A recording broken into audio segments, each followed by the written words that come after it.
fugiu de mim, sua destra me sustenta e me faz prevalecer. Deus do impossível,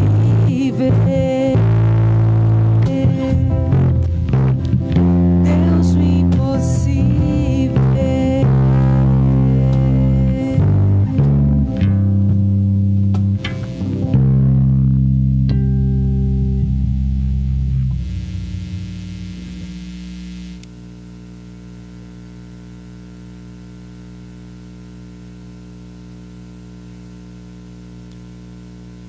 Boa noite, a graça e a paz do nosso Senhor e Salvador Jesus Cristo. Estamos começando mais uma transmissão do nosso culto. Já estamos com algumas pessoas aí conectadas. Alguém estava falando aí a respeito do som. Nosso irmão vai agora ficar aqui dando com você um controle melhor para você que está em casa, tá bom? Então, enquanto o nosso irmão Arthur está colocando em ordem aí o som, nós vamos começar nessa noite a leitura bíblica do Salmo de número 51, que é um salmo que eu gosto muito, porque ele retrata, na verdade, a vida de um homem servo de Deus, mas que sente a culpa do seu pecado, e ele faz isso de uma maneira tão clara. Ele nos mostra tão claramente como o pecado de fato traz para a vida do homem males, não somente no seu corpo, mas principalmente no seu espírito. E nessa confissão de arrependimento aqui do salmista Davi, ele nos mostra exatamente como se sente o homem quando ele está em pecado diante do seu Deus. E por isso eu quero fazer a leitura com você deste verso 1 do capítulo 51 de Salmos até o verso de número 12, e estaremos orando, e aí sim você vai estar diante de Deus confessando a Ele os seus pecados. Então o salmista ele começa neste salmo dizendo: compadece-te de mim, ó Deus, segundo a tua benignidade, e segundo a multidão das tuas misericórdias, apaga as minhas transgressões. Lava-me completamente da minha iniquidade e purifica-me do meu pecado. Pois eu conheço as minhas transgressões e o meu pecado está sempre diante de mim. Pequei contra ti, e contra ti somente, e fiz o que é mal perante os teus olhos, de maneira que serás tido por justo no teu falar, e puro no teu julgar. Eu nasci na iniquidade, e em pecado me concebeu minha mãe. Eis que te comprases na verdade no íntimo, e no recôndito me fazes conhecer a sabedoria. Purifica-me como isopo, e ficarei limpo. Lava-me, e ficarei mais alvo que a neve. Faze-me ouvir júbilo e alegria, para que exulte os ossos que esmagaste. Esconde o rosto dos meus pecados e apaga todas as minhas iniquidades. Cria em mim, ó Deus, um coração puro, e renova dentro de mim um espírito inabalável. E não me repuses da tua presença, e nem me retires o teu Santo Espírito.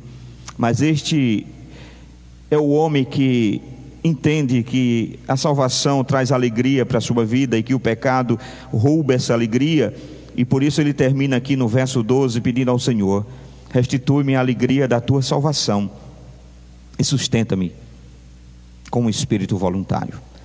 Irmãos, você que está nos ouvindo nessa noite, independente de onde você esteja, você é um crente no Senhor, então confesse a Ele os seus pecados. Se você crê em Deus como seu Salvador, deve entender que Ele é um Deus santo, e que nós estamos aqui prestando a Ele um culto. Você está na sua casa prestando a Ele um culto, e Ele diz que Ele é santo, e por ser santo, Ele requer de nós santidade.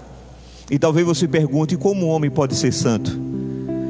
Amado, só uma forma de nós sermos justificados é reconhecendo o sacrifício de Cristo, é entendendo que Ele nos justificou na cruz de Calvário, que Ele nos redimiu, que um preço foi pago, que um justo morreu por injustos. Quando eu creio na remissão dos meus pecados por meio da morte expiatória de Cristo, eu recebo dele a santidade. Não tem nada a ver comigo, tudo é por causa dele, por meio dele, para ele são todas as coisas. E por isso eu quero convidar você a fazer esse momento agora de oração silenciosa, seguido de uma oração de confissão a Deus, pelos pecados cometidos por nós, porque somos todos pecadores. A Bíblia diz que nós não podemos deixar de pecar, porque nós nascemos em iniquidade, fomos gerados em pecados. Então fale com Deus e peça a Ele perdão dos seus pecados.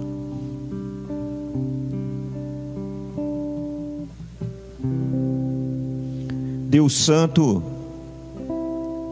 Tu és aquele que tem poder nos céus e na terra. Kadosh é o Teu nome. Tu és santo. E diante de Ti, Senhor, nós, homens e mulheres pecadores, nos apresentamos e lançamos os nossos corações diante do Teu altar.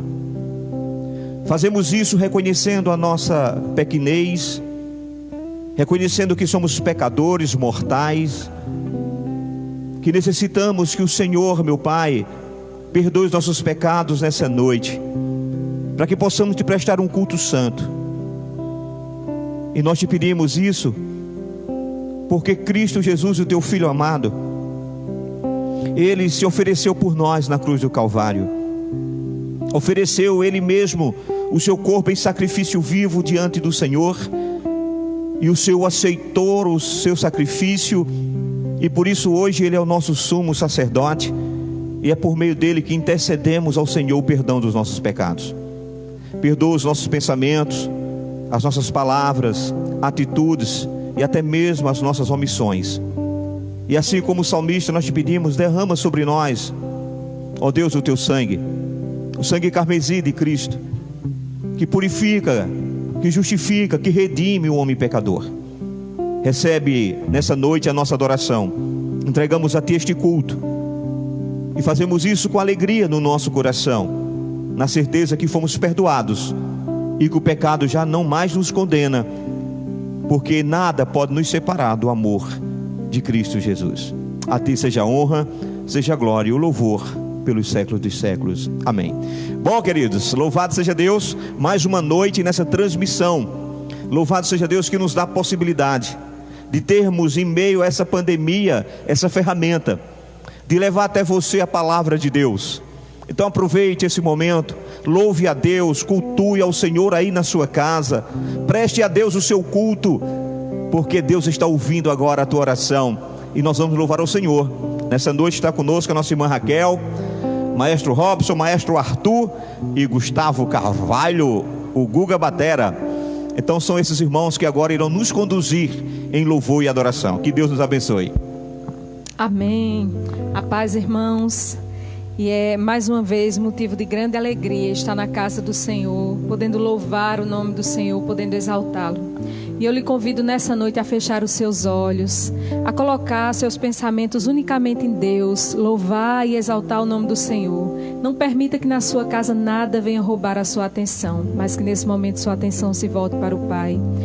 E nós vamos declarar nessa noite que a nossa fé, ela não pode nem deve estar firmada naquilo que Deus vai fazer ou vai deixar de fazer, porque Deus é soberano.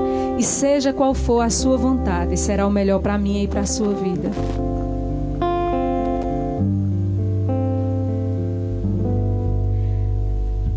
A minha fé não está firmada nas coisas que podes fazer.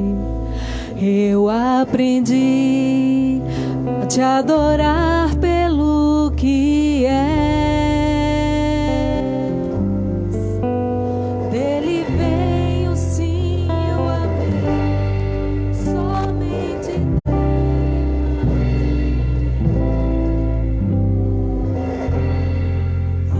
seja.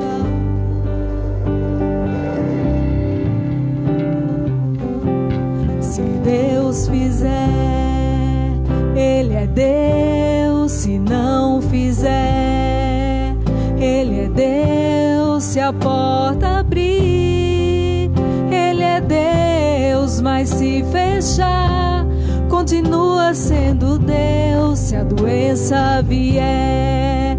Ele é Deus, se curado eu for. Ele é Deus, se tudo der certo. Ele é Deus, mas continua sendo Deus. Minha fé não está firmada nas coisas que podes fazer. Eu aprendi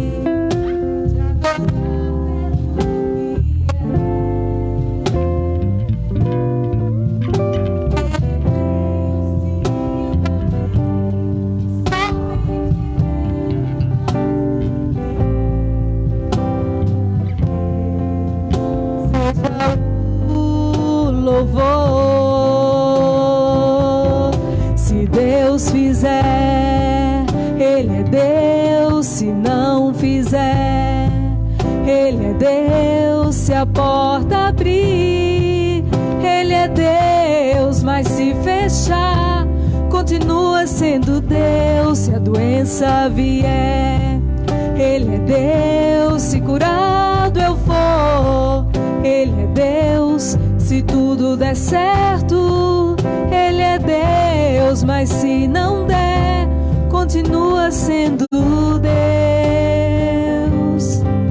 Eu não adoro pelo que Ele faz, eu adoro pelo que Ele é. Haja o que houver, sempre será Deus. Eu não adoro pelo que Ele faz, eu adoro pelo que Ele é. Haja o que houver, sempre será Deus. Se Deus fizer,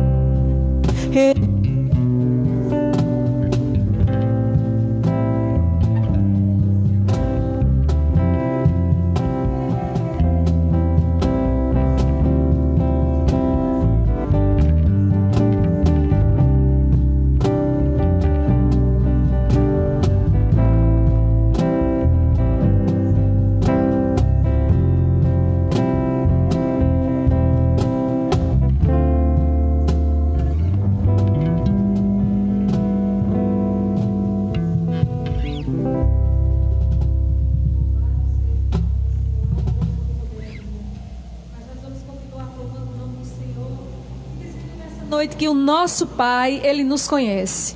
E Ele sabe exatamente aquilo que eu preciso, antes mesmo de eu falar. O desejo do meu Pai é que eu abra a minha boca, é que eu ore, é que eu clame. Mas antes de eu falar, o meu Pai já me conhece, sabe das minhas necessidades. Ele conhece exatamente aquilo que eu de fato preciso. Então vamos continuar louvando esse Deus.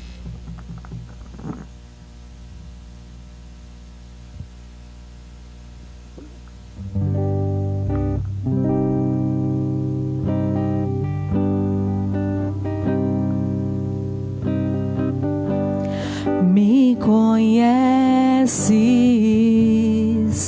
sabes tudo que eu preciso antes mesmo de falar.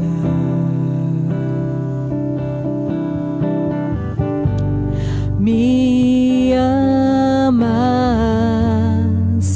teu amor é bem maior do que eu possa imaginar.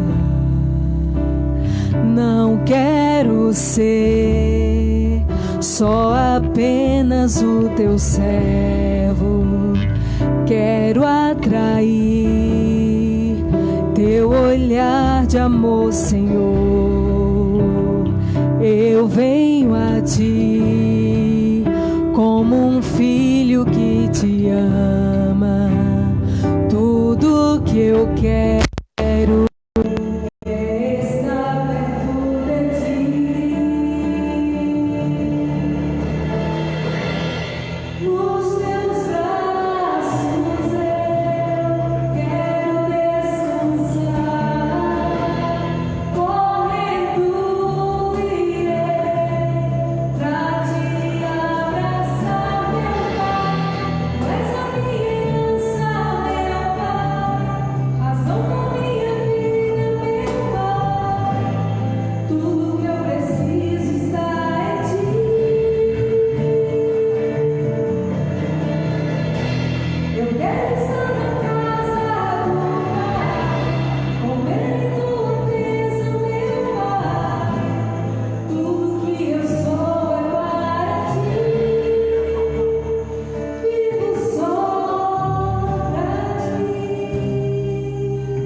107 é um salmo de Davi que nos lembra, nos fala da benignidade do nosso Deus, independente de toda e qualquer situação, independente da circunstância, mas Deus é bom. Como nós dissemos sempre, Deus é bom em todo o tempo, Deus é bom o tempo todo.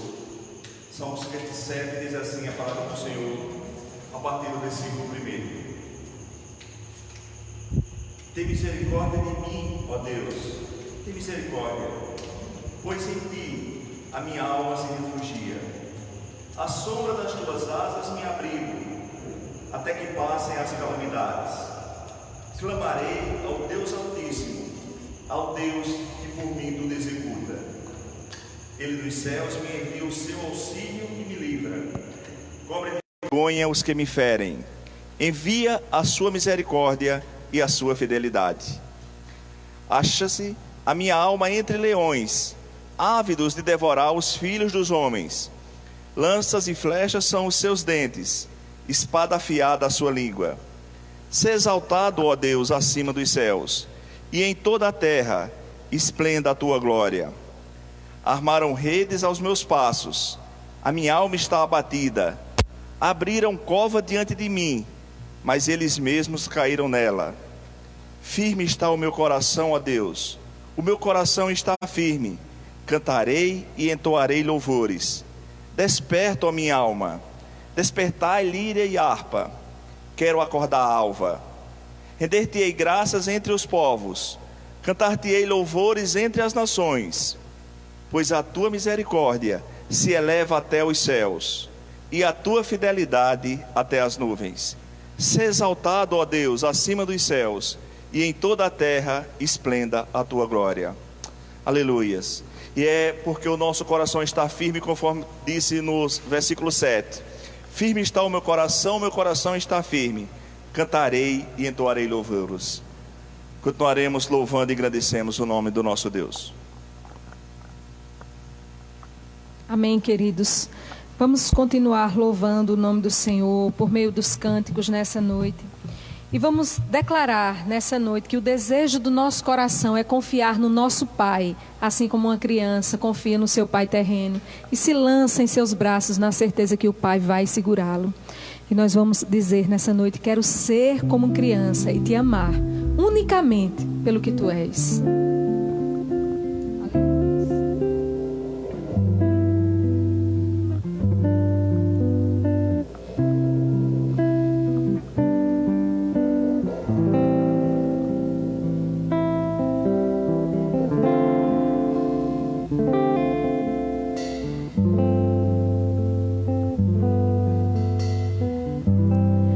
Quero ser como criança, te amar pelo que és, voltar à inocência e acreditar em ti. Mas às vezes sou levado pela vontade de crescer, torno-me independente e deixo de simplesmente crer.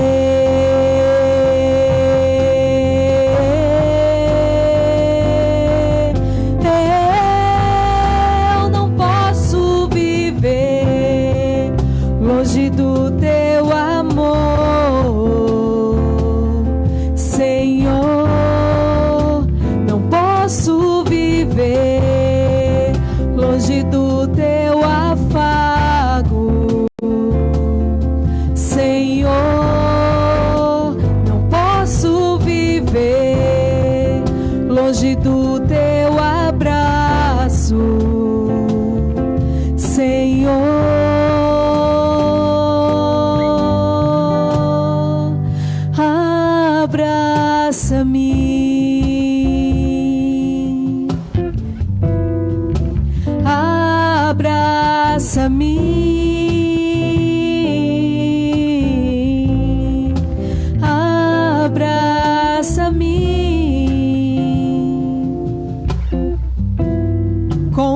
teus braços de amor. Quero ser como criança, te amar pelo que és, voltar à inocência e acreditar em ti. Mas às vezes sou levado pela vontade de crescer, torno-me independente e deixo de simplesmente crer.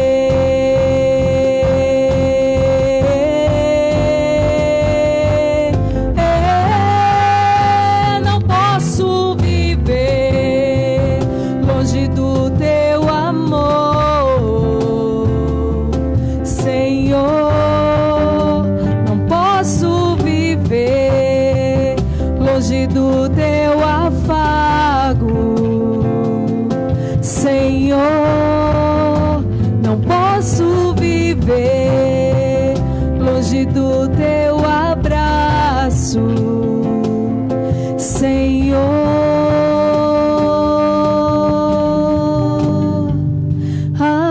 Abraça-me,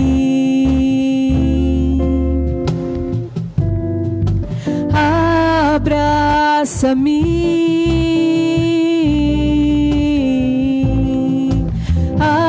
abraça-me com os teus braços de amor.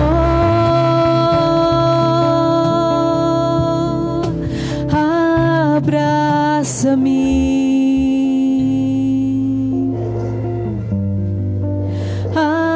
abraça-me,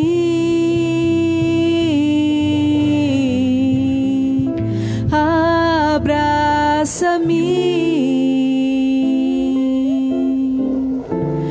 com os teus braços de amor. Amém. Aleluias. Abraça-me com os teus braços de amor. Canção abençoada, né, Kel? E possa de fato estar sentindo, possamos estar sentindo este abraço do Senhor. Irmãos, eu quero agora trazer aqui boas notícias, né? Boas notícias. Deixa eu só confessar uma coisa aqui para os irmãos. Os irmãos devem ter ouvido. Algumas vezes eu falei aqui, está o meu conselho. Que bom que hoje eu estou com o meu conselho aqui, né? Meu presbítero Robson Juarez. Como é difícil, meus irmãos, a gente pastorear nessa época, não é? Muito difícil a gente pastorear porque é tudo novo, não é? Tudo muito novo. A gente está se moldando ainda, não é? E tem que trazer isso para a nossa realidade. Essa forma de pastorear é muito complicada. Mas hoje pela manhã, eu não sei, acho que eu vi Rosélia, vi Larissa, alguns irmãos compartilhando da live hoje, da nossa EBD de Campina, e trouxe paz ao meu coração as palavras do reverendo Salvador Pereira. Como é bom a gente conversar com quem tem experiência, né? O homem experiente. E me trouxe paz porque ele nos fez lembrar, rapaz, que por mais que isso seja novo na nossa vida, o evangelho começou assim, entre aspas, né? Não por meio da internet. Mas Paulo, por exemplo, foi o pastor que mais pastoreou de longe as suas ovelhas. Porque o que tem sido difícil para nós, diante desses fatos todos, é o pastorear de longe. Quando você está com pessoas, como nós tivemos a oportunidade agora, na última semana, de estar diante de pessoas, membros da nossa igreja, que perderam entes queridos, e você está lá sem poder abraçar, sem poder dar nem sequer um aperto de mão, e dessa forma tentar trazer alento ao coração daquele que sofre a perda de um ente querido. E essas coisas mexem com nós que somos pastores, quando a gente está vivendo essa realidade. Mas, como eu estava dizendo para os irmãos, pela manhã Deus trouxe paz ao meu coração, porque Paulo fazia isso, né? pastoreava as igrejas por meio de cartas. Imagina se fosse realmente como diz Salvador. Imagina se nós fôssemos hoje pastorear essa igreja por meio de cartas. Imagina se eu tivesse que mandar uma carta para cada família da nossa igreja para cuidar, pastorear. Ia ser muito mais difícil, né? E a gente às vezes está reclamando e a gente fica inquieto quando Deus está nos dando ferramentas como estas. Perceba, eu agora estou falando com você que está em casa. Você que está no conforto do seu lar, você está me ouvindo, me vendo.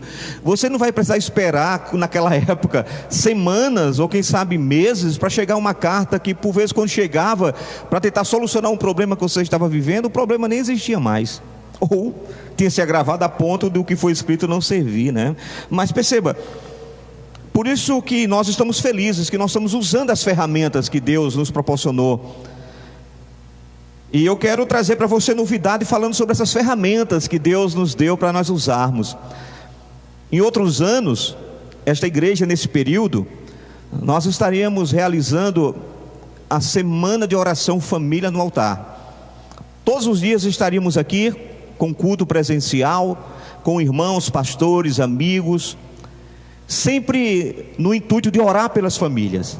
E o que fazer diante dessa pandemia, quando nós não temos a presença dos irmãos conosco no templo? Talvez alguém diga, não tem como fazer. Pelo contrário, tem como fazer. E nós vamos realizar sim a nossa semana de oração pelas famílias. A nossa semana de oração família no altar vai ser realizada. E é por isso que eu estou feliz, porque eu vou passar para você agora qual é a programação que já começa amanhã e encerra de hoje a 8 dias, dia 31, o último domingo do mês, culto da família, como sempre fazíamos aqui quando estávamos com a igreja presencial. Não vai ter problema, porque a igreja ela não está aqui fisicamente falando, mas ela está nos lares, e nós vamos até você. Olha, deixa eu te mostrar aqui como é que vai acontecer a programação. Começa segunda-feira, dia 25, e na segunda-feira, eu e o presbítero Juarez, que está aqui comigo, nós vamos estar participando de uma live pelo nosso Instagram, e durante essa live nós vamos estar trabalhando um tema muito interessante, definindo os papéis na família. Vamos entender qual é o papel do homem na família, qual é o papel da mulher na família e o papel dos filhos. Vamos entender isto? Então segunda-feira, às 19h30, nós vamos estar iniciando a nossa semana de oração família no altar. Estaremos eu e o presbítero Juarez discutindo esse assunto, e você vai estar conectado, convidando outras pessoas para juntos discutirmos, na verdade, esse tema que é tão importante para as famílias. Na terça-feira, dia 26, às 19h30, nós vamos ter um culto virtual com toda a igreja, e mais você que nos assiste, você que é meu amigo aí, você que compartilha sempre. Nós temos algumas pessoas que são figurinhas carimbadas, que não são membros da nossa igreja, nem moram na nossa cidade, mas que estão sempre conosco todos os domingos. Pessoas como a nossa irmã Rosélia, que abre uma sala sempre lá para o Rio, São Paulo, para aquelas bandas ali do sul, né? Então nós temos pessoas em todos os lugares, e você pode estar. Por quê? Porque na terça-feira nós vamos fazer um culto virtual, usando uma nova ferramenta que nós vamos começar a utilizar, que é o Google Meet. Esse Google Meet, ele nos dá a oportunidade de termos 250 pessoas conectadas ao mesmo tempo por 1 hora. Então nós podemos fazer isso. Vamos conectar por meio do Google Meet 250 pessoas. Você é o meu convidado, é a minha convidada para estar conosco na terça-feira. Na quarta-feira nós estaremos aqui no templo, transmitindo a nossa reunião de oração por meio do Facebook e por meio do Instagram na quarta-feira. Então perceba, nós já estamos usando 3 ferramentas: Instagram, Google Meet e o Facebook. Então, na quinta-feira nós vamos ter novamente outro culto virtual, novamente com toda a igreja, com quantos irmãos assim puderem estar conosco. E na quinta-feira nós vamos estar trazendo novamente esse culto para que você possa ter possibilidade de participar conosco. Isso é muito simples. Você vê como é que eu vou fazer, pastor? Olha, eu vou mandar um link. Vou deixar um link para que você apenas clique nesse link e você possa se conectar. Agora, para isso, você que não tem no seu celular, que eu duvido que poucas pessoas não tenham isso ainda, né? Você vai na lojinha de aplicativo do seu celular, procura lá Google Meet, não é? E clica lá, baixa o seu programa. Quando eu mandar o link, você vai apenas clicar no seu link, automaticamente você vai ser direcionado para a nossa reunião. E aí pronto, você vai estar conosco na direção do culto, se assim for necessário, contando seu testemunho. Nós queremos abrir nesses dias um momento, sabe assim, especial, para você contar como é que está sendo a sua experiência, né, nesse novo modelo que você está tendo agora de pandemias, como é que está a sua família nesse período, tá bom? Então, quinta-feira, 19h30, sexta-feira é a vez de estarmos novamente no Instagram, eu e agora o presbítero Robson, discutindo uma temática, né, que vai ser justamente transformando desafio em oportunidades.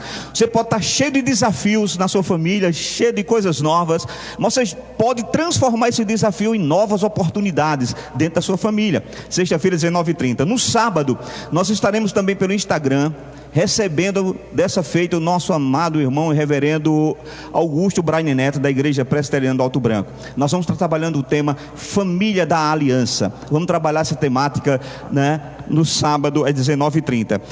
E quando for no domingo, de hoje a 8 dias, dia 31, estaremos aqui encerrando a Semana Família no Altar virtual. Tá bom? E aqui estaremos realizando o culto da família, orando pelos irmãos que fazem bodas de casamento. Aqui tem um que faz, né? Aqui eu sei que tem. Então, estaremos orando, agradecendo a Deus. Nós fazemos isso sempre nos nossos cultos presenciais. Então, queridos, perceba, estamos muito felizes. Você tem oportunidade, você não vai ficar de fora, só se você quiser. Mas perceba, nós temos 3 ferramentas que você pode estar conosco, conectado e não perder nada dessa semana Família no Altar. Amém, amém?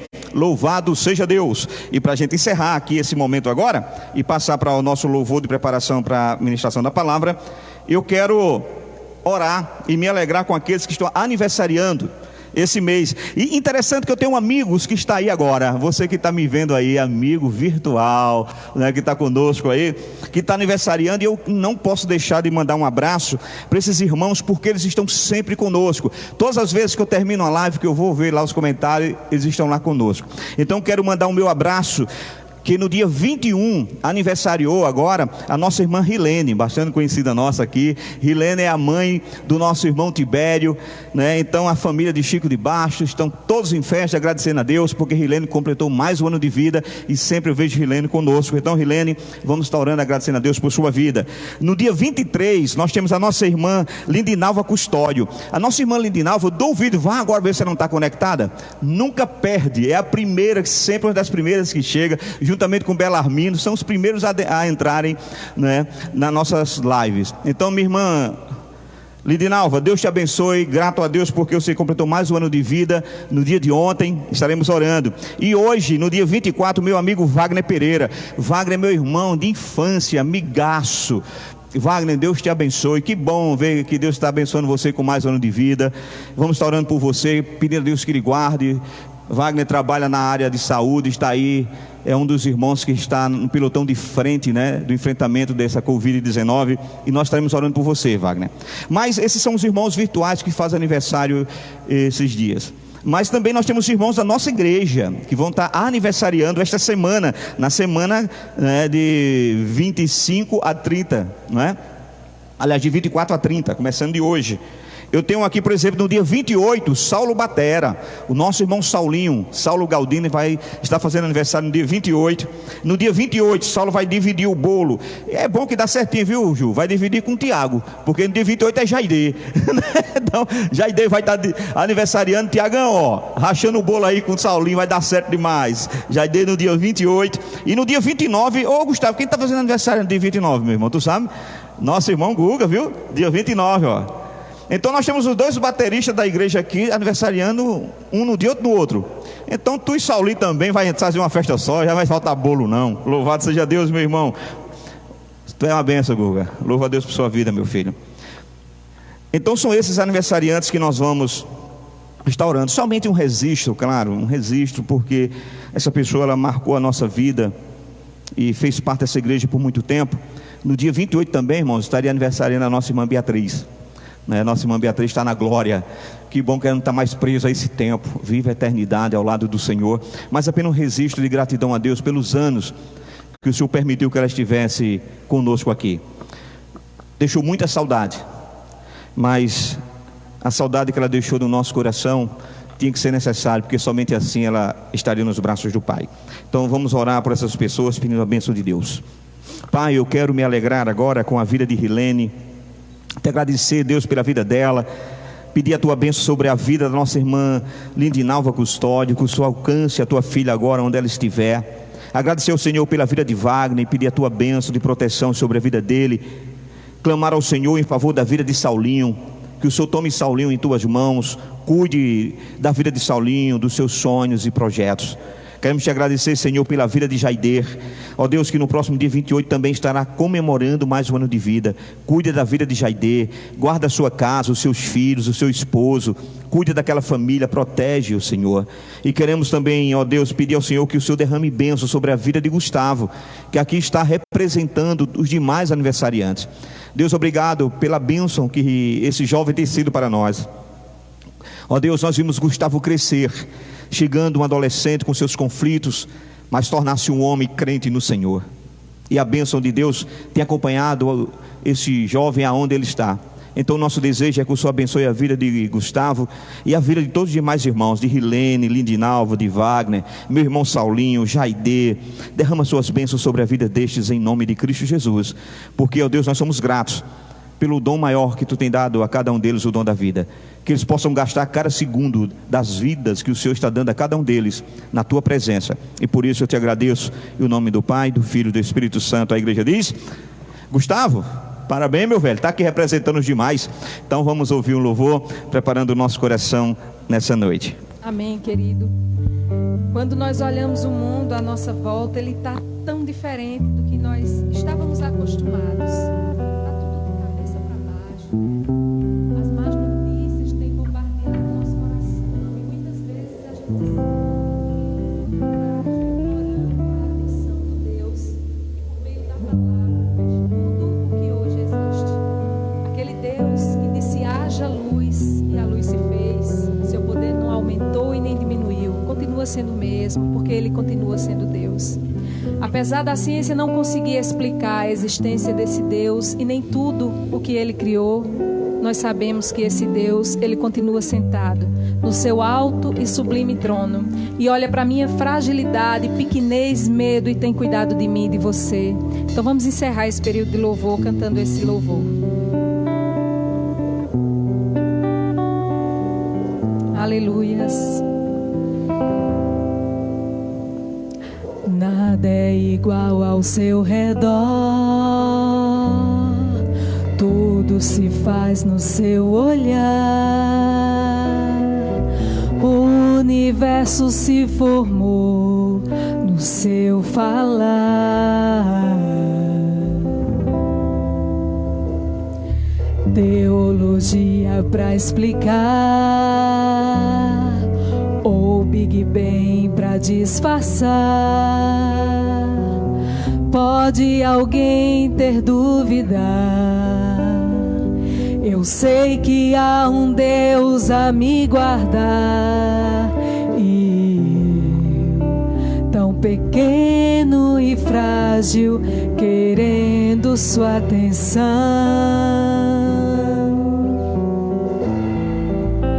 No silêncio encontro resposta certa então.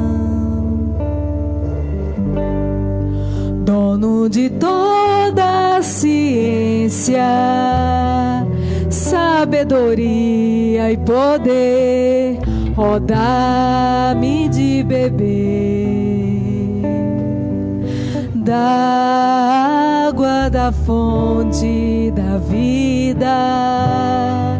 Antes que o ar já houvesse, Ele já era Deus, se revelou ao ser. Do gentil ao judeu, ninguém explica Deus. Aleluias. E esse Deus é o dono de toda a ciência, sabedoria e poder. E é nas mãos do Senhor que está a solução para esse mundo, que se encontra nesse instante em desespero e em dor.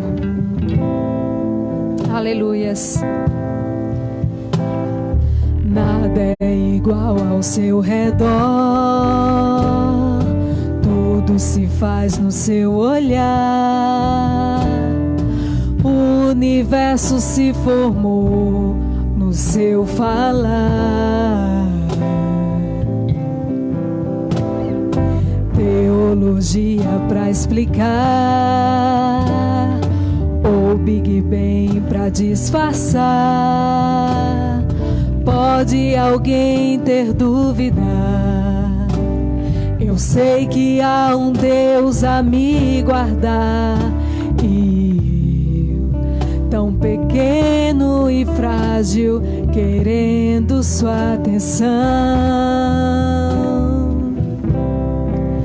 No silêncio encontro resposta certa então.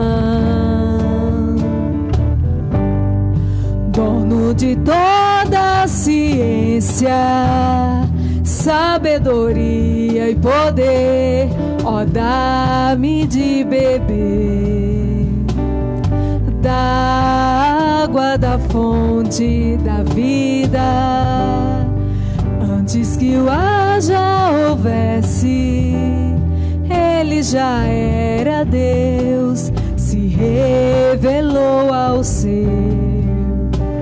Do gentil ao judeu, ninguém explica Deus, ninguém explica, ninguém explica Deus, ninguém explica, ninguém explica Deus, ou se duvida, ou se acredita, ninguém explica, ninguém explica Deus, ninguém explica, ninguém explica Deus, ninguém explica, ninguém explica Deus, ou se duvida, ou se acredita, ninguém explica, ninguém explica Deus. Dono de toda a ciência, sabedoria e poder, ó, dá-me de beber da água da fonte da vida. O Senhor continue nos abençoando.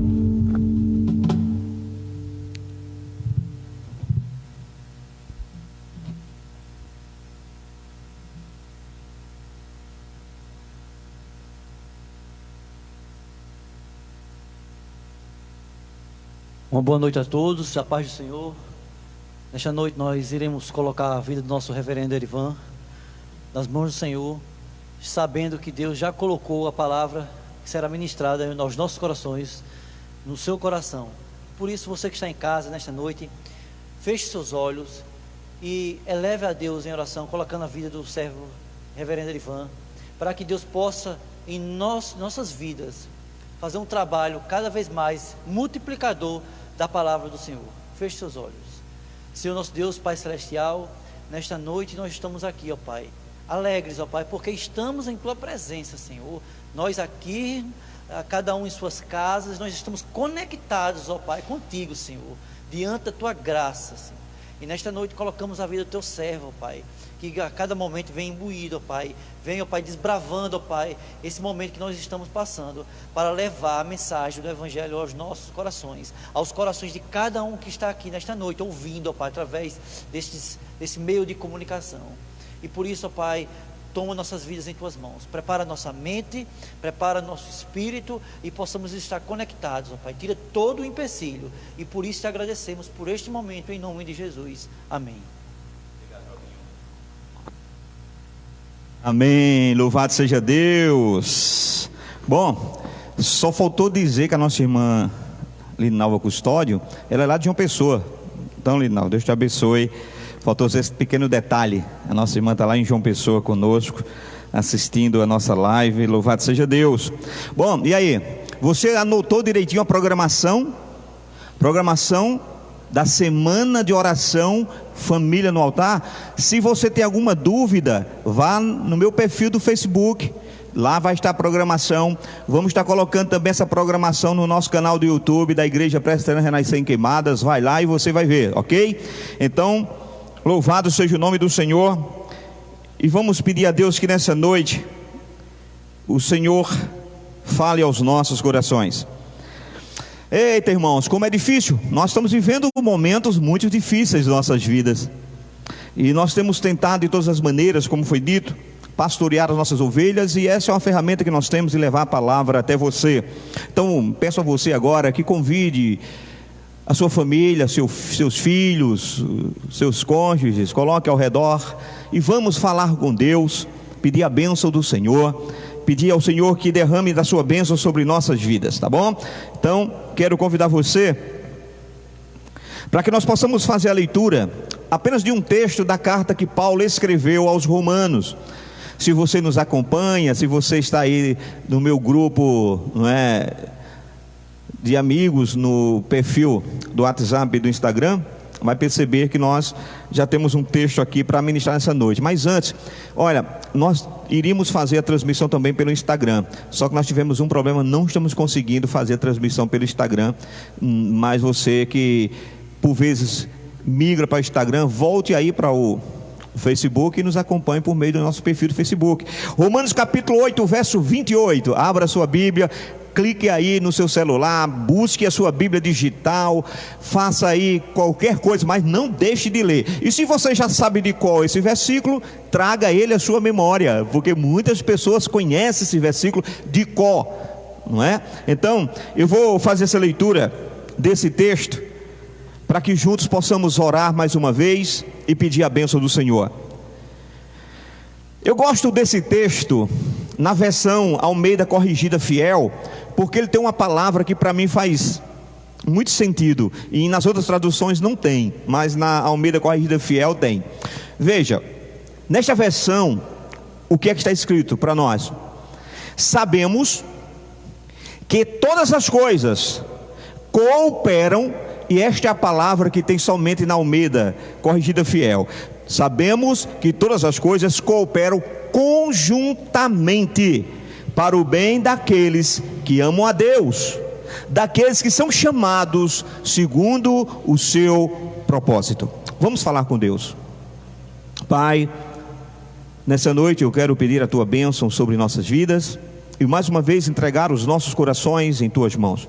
Pedir ao Senhor que a tua palavra nessa noite ela possa permear todo o nosso ser, a ponto, ó Deus, de sairmos daqui convictos que o Senhor é Deus que fala, é Deus que age, é Deus transcendente e imanente, está acima de tudo, acima de todas as coisas, de tudo aquilo que criastes, mas é o Deus que se relaciona diretamente com a tua criação. E por isso ministra hoje, fala hoje aos nossos corações, em nome de Jesus, amém. Bom, esse versículo é interessante, né? Porque eu tenho certeza absoluta que todos nós já ouvimos falar nele. Ele é muito semelhante a alguns versículos muito tradicionais da Bíblia, como o Salmo 91, verso 1, né? Aquele que habita no esconderijo do Altíssimo, né? Sobre a mão do Onipotente descansará. A gente vê isso estampado em outdoors, em carro. É semelhante ao verso 1 do capítulo 23 dos Salmos: o Senhor meu pastor e nada me faltará.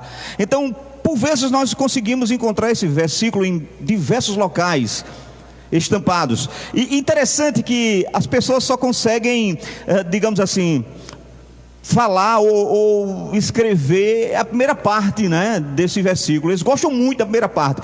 Todo mundo gosta de dizer isso: todas as coisas cooperam para o bem daqueles que amam a Deus. Aí coloca um ponto final, né, e está tudo resolvido, né, e sai por aí falando isso. Mas é interessante. Mas nessa noite a nossa proposta é tentar estudar a Bíblia e trazer essa verdade ao nosso coração, no sentido de que de fato esse texto quer dizer para nós. E por isso a temática dessa mensagem, ela tem realmente esse intuito. Então nós vamos meditar sobre o tema: como entender que tudo coopera para o nosso bem. Como é que você entende que tudo coopera para o seu bem? Bom, nós já falamos isso, né? Que muitas vezes Romanos 8, 28 é usado esse versículo meramente como o último recurso, ou quem sabe uma fuga diante das lutas da vida, da complexidade que a vida nos apresenta. Nós usamos muito esse versículo quando nós estamos enfrentando algum problema, quando alguém enfrenta algum problema, e que você às vezes está sem palavra para dizer para ela, que você não consegue encontrar de fato alguma coisa que você possa dizer assim, existe aqui um fundo, quem sabe de verdade, ou um fundo sei lá, de lógica.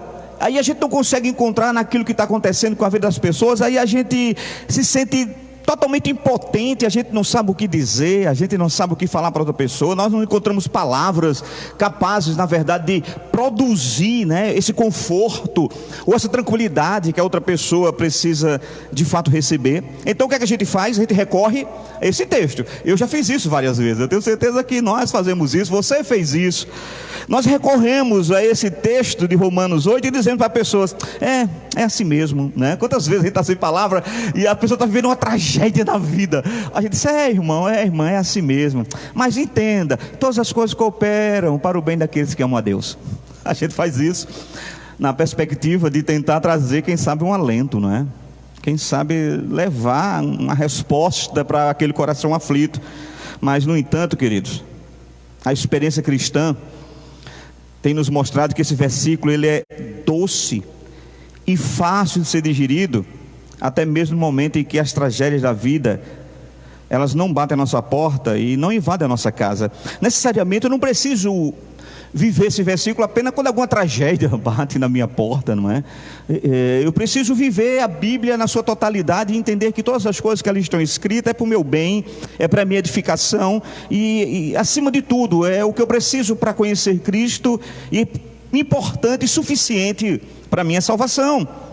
Interessante que, falando sobre esse versículo, eu gostei de um comentário de um pastor. Ele, no seu blog, ele falava a respeito da experiência que ele teve com esse versículo, quando ele recebeu um e-mail de uma pessoa amiga, e nesse e-mail tinha a seguinte mensagem: pastor, eu não sei se o senhor está lembrado de um casal amigo nosso, que fez o ECC, aqui na nossa igreja. O nome deles era Carlinho, e a sua esposa, o nome dele era Carlinho, e a sua esposa era Cristina. O senhor está lembrado deles? É porque ontem à tarde nós fomos ao sepultamento deles em Goiânia. Eles sofreram um acidente, pastor, um acidente de carro trágico. Morreram os dois no local, não houve tempo nem mesmo de socorrer.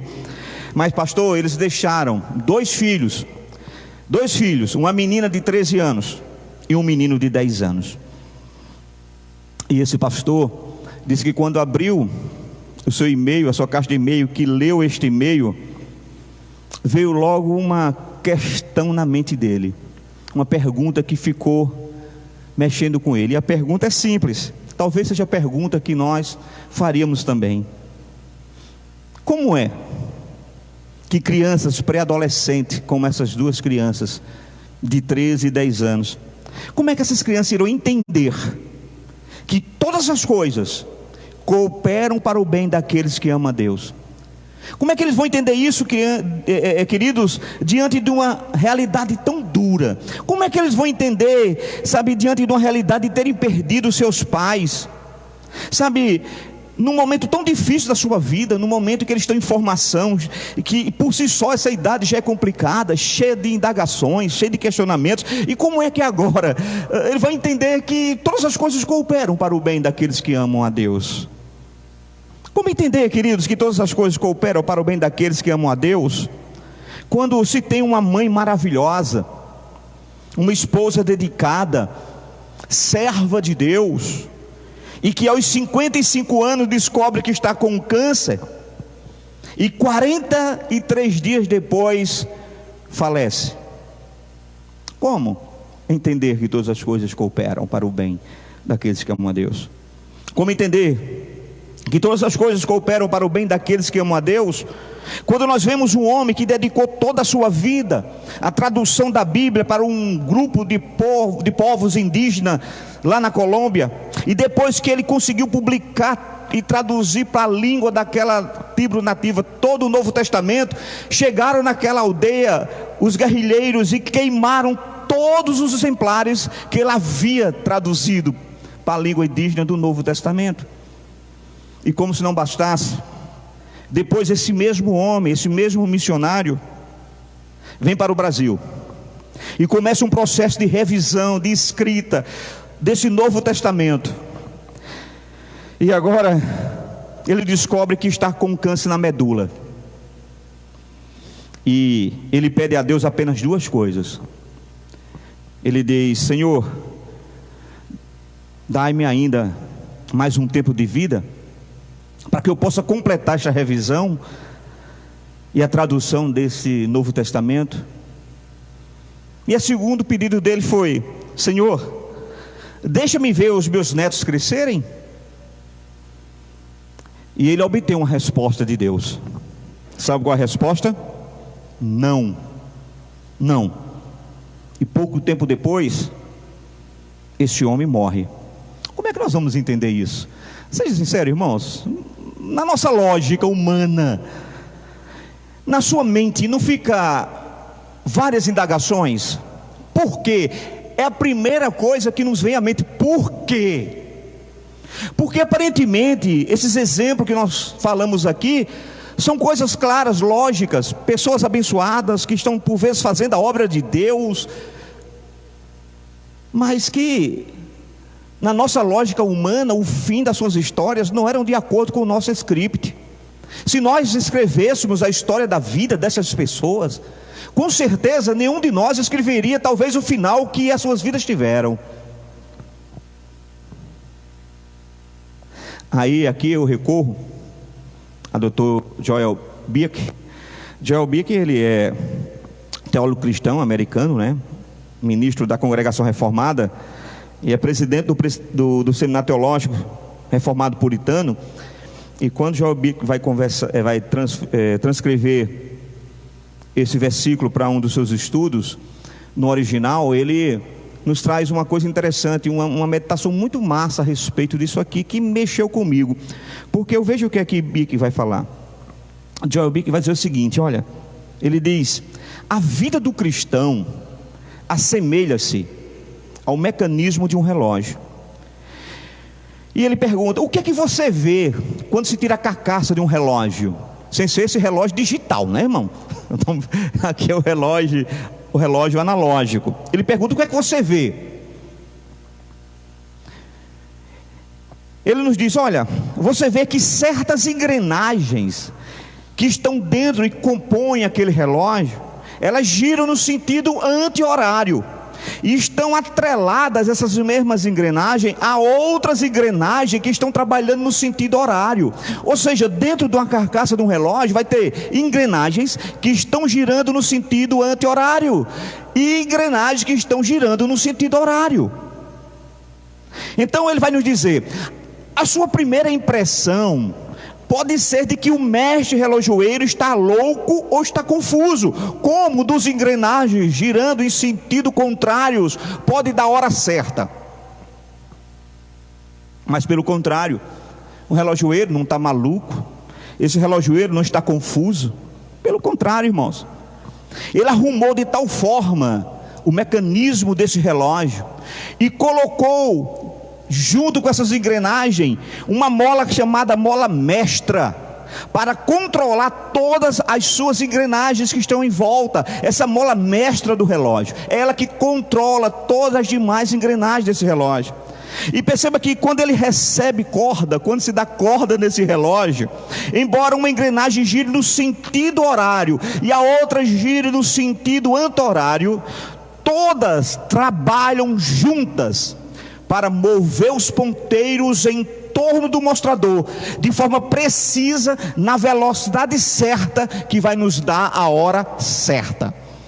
Eu acho que foi uma ilustração mais assim, que me trouxe mais entendimento acerca, sabe, daquilo que nós chamamos providência, soberania, ação de Deus na vida do homem. Muitas engrenagens, queridos, parecem trabalhar umas contra as outras, mas todas trabalham juntas com o mesmo propósito de mostrar o tempo exato. Então não existe erro quando a engrenagem está girando de uma forma e a engrenagem está girando de outra forma. No fim há uma mola mestra que vai fazer com que tudo funcione perfeitamente. E isso, claro, queridos, é apenas uma alegoria da vida do povo de Deus. Sim, irmãos, algumas engrenagens nas suas vidas, elas giram em sentido horário, as quais elas provêm esperança de que os fatos que ocorrem em nossas vidas serão dirigidos pela providência de Deus e serão sempre bons para nós. Mas do outro lado, esses atos da providência de Deus parecem ocorrer no sentido contrário, ou seja, parece que, estão contra, na verdade, aquilo que nós chamamos de bem, de bom, proveitoso na vida do homem. Somente quando os seus olhos, queridos, os nossos olhos da fé, estão fixos no grande mestre relojoeiro, aquele que planejou todas as coisas segundo o seu sábio decreto. Somente quando nossos olhos estão postos naquele que de fato criou tudo na perfeição, em fazer com que uma engrenagem contrária gire com outra contrária, sentido contrário, e forme coisas boas, somente quando nossos olhos da fé está posto neste que é o relojoeiro, o nosso Deus, Criador do universo, é que nós veremos, é que nós iremos compreender que Deus, queridos, Ele ajustou essa mola mestra da graça, nas nossas vidas, de maneira que todas as engrenagens espirituais e providências espirituais, tudo isso cooperam conjuntamente para o nosso bem-estar. Somente quando nós olhamos pelos olhos da fé é que podemos entender essa verdade.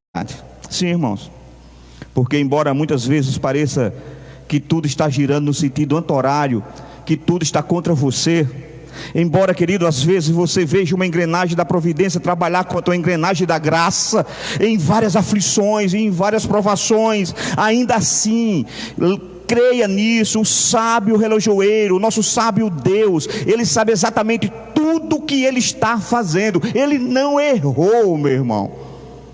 Não faltou providência, não faltou graça. Não existe uma engrenagem da graça girando contra a engrenagem da providência, e nem mesmo a engrenagem da providência divina girando contra a engrenagem da graça. Há uma mola mestra chamada Deus, que controla todas as coisas. Sabe, queridos, no fim, Ele fará com que todas as coisas cooperem para a produção de um abençoado e divino resultado, segundo o seu soberano beneplácito, a sua soberana vontade e o seu conselho eterno. No fim, tudo acontece da maneira que Ele determinou que acontecesse. As fatalidades, as lutas, as tribulações, nada muda o propósito de Deus. Sabe por quê? Porque elas estão dentro do pacote da providência, dentro do pacote dos propósitos de Deus para as nossas vidas. É que por vezes nós não queremos entender, nós não queremos aceitar esta verdade.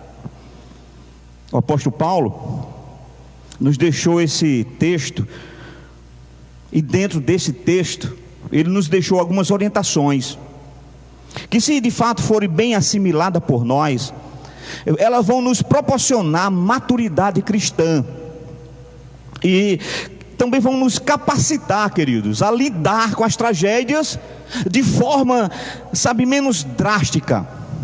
E aqui eu quero fazer uma observação, que eu não estou dizendo que elas vão nos ensinar, por exemplo, a tratar com as tragédias de forma calma, ou de forma tranquila, mas de forma menos drástica, para entendermos que Deus manobra todas as coisas, inclusive as tragédias, e que Ele manobra todas essas coisas para o bem daqueles que o amam. É preciso que tenhamos em mente algumas coisas, e é a partir daqui que eu quero citar 3 tópicos que é necessário termos em mente, para entendermos que Deus não perdeu o controle das coisas, que aquele mestre relojoeiro que fez o seu relógio naquela ilustração é um retrato fiel, fidedigno de um Deus que é transcendente, de um Deus que é imanente, que cria o relógio.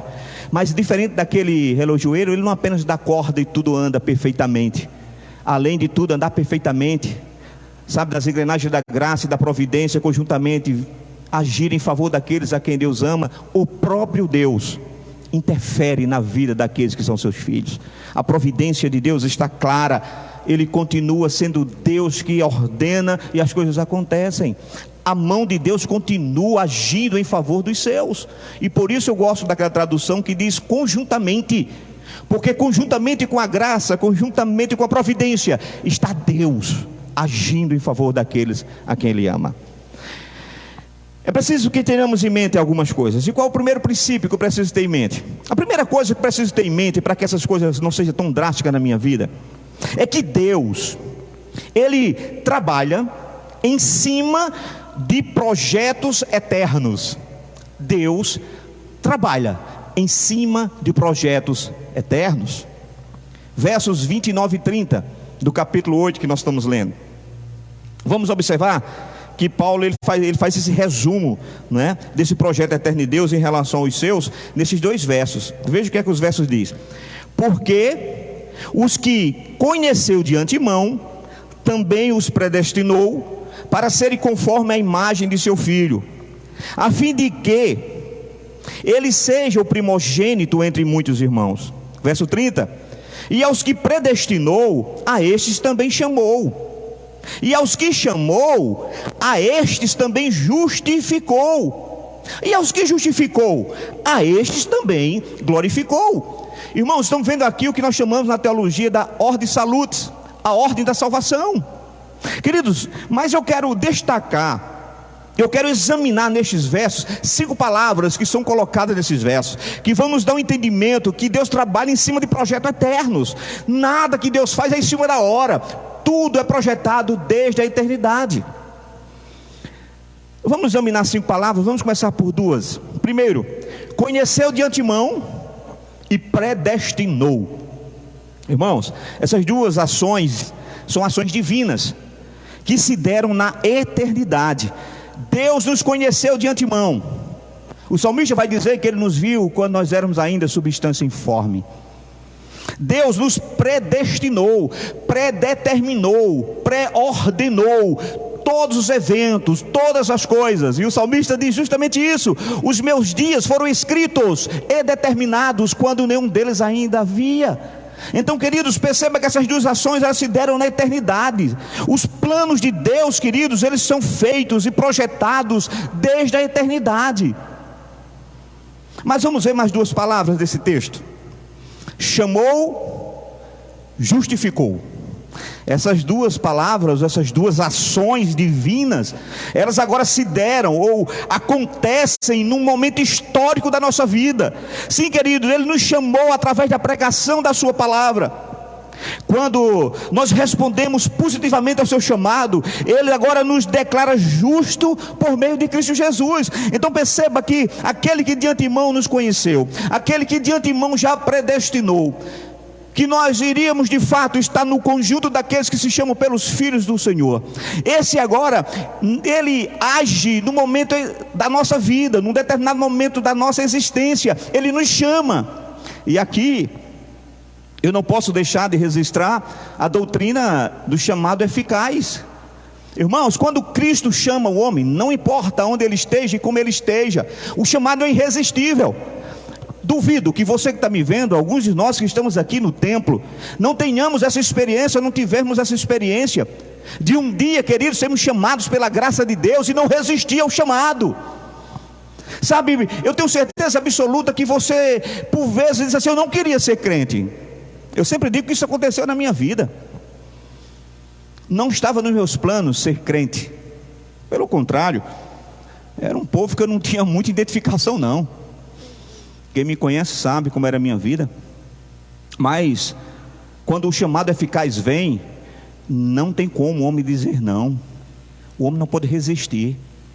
Tira a sua ideia, essa questão, como tem livre-arbítrio. O homem não pode arbitrar contra a sua vida no que diz respeito à sua salvação, porque ele não fez nada, ele não tem poder para fazer nada em favor da sua salvação. Tudo foi feito na eternidade. Desde a eternidade o Senhor nos conheceu, desde a eternidade Ele de fato nos chamou e predestinou para que hoje nós estivéssemos aqui. Só que aquele a quem ele chama, ele justifica. E por isso nós encontramos a justiça de Deus agora, porque eu não sou aquele que de fato vou estar apresentando a Deus as minhas justiças. Eu não tenho justiça para apresentar diante de Deus. E por isso a Bíblia é muito clara quando nos diz que as nossas justiças diante de Deus são como um trapo de imundície, não serve para nada, porque nós não temos. É necessário que aquele a quem o Pai chamou, ele mesmo agisse na justificação. Isso só acontece por meio de Cristo Jesus. Você está percebendo que até agora o homem não trabalhou em nada aqui? O homem foi alvo da graça porque Deus o conheceu de antemão. O homem foi alvo da graça porque ele foi predestinado desde antemão. O homem é alvo da graça porque por meio da ação do Espírito Santo de Deus o homem é chamado. E quando ele é chamado, ele é justificado por obra salvífica do nosso Senhor e Salvador Jesus Cristo. Nós falamos 4 palavras, né? Falta mais uma nesse texto. A última palavra é predestinou, ou melhor, é glorificou, porque o texto diz que aqueles que ele chamou, a este também justificou, e aquele a que ele justifica, ele também glorifica. Perceba que nós falamos de 2 ações que se deram na eternidade. Nós falamos de 2 ações que se dão em determinado momento da nossa história, e nós estamos falando agora de uma última ação divina, que se dará no futuro, no momento da vinda de Jesus, glorificação. Mas perceba uma coisa interessante, o termo glorificou, ele nos dá um entendimento talvez dúbio do sentido real desta palavra. Porque o que é que eu penso aqui? Como entender essa verdade que nós somos glorificados no Senhor? A questão é, essa verdade ocorrerá no futuro ou já ocorrerá no passado? Essa é a nossa questão. Irmãos, percebam que coisa interessante. Essa declaração de Paulo é considerada a mais ousada expressão de fé de todas as escrituras. Não sou eu que estou dizendo. Os comentaristas, todos aqueles que comentam Romanos, quando ele chega nessa expressão, eles vão dizer: esta é a mais ousada expressão de fé das escrituras sagradas. A glorificação dos servos de Deus se dará em algum momento no futuro, mas ela fala, ou Paulo fala desse momento de glorificação, desse estágio, dessa palavra glorificação. Quando nós vemos no texto, Paulo já fala como se isso já tivesse sido consumado.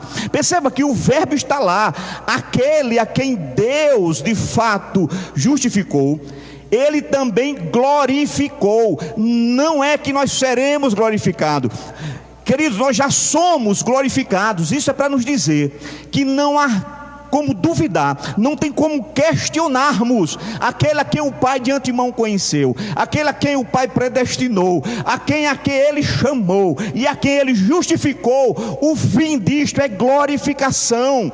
E por isso nós cremos, irmãos, que não é nada, não é luta, não é tribulação, não é morte, não é principado, não é potestade, nada nos tira da mão do Senhor, porque nós já estamos glorificados.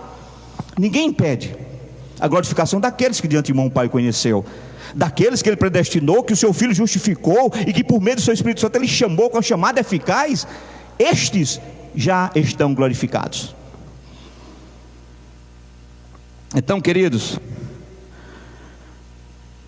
a glorificação dos servos de Deus se dará em algum momento do futuro, mas Paulo fala dela como já consumado no passado. Se não, vejamos o que ele está dizendo. Isso também glorificou. E o princípio que podemos extrair nesses versos, ou nesses versículos, é que Deus, perceba isso aqui, planejou na eternidade tudo acerca das nossas vidas. E se Ele planejou na eternidade acerca das nossas vidas, tudo que acontece tem seu desfecho final garantido. Irmãos, perceba, nada do que Deus fez em favor de nós, tudo que de fato Deus planejou acerca de nós, tudo isto, querido, foi feito na eternidade. E se é feito na eternidade, o desfecho é garantido. Ninguém muda, não há como mudar, independentemente dos contratempos, independentemente das tragédias que nos atingem, independente, sabe, de tudo que possa ocorrer nas nossas vidas hoje, nada muda o que Deus já determinou. Irmãos, o nosso Deus, Ele trabalha em cima de projetos eternos. Sabe, queridos, Ele trabalha em cima de projetos eternos de sorte. Louvado seja Deus por isso, que para Ele não existe surpresa.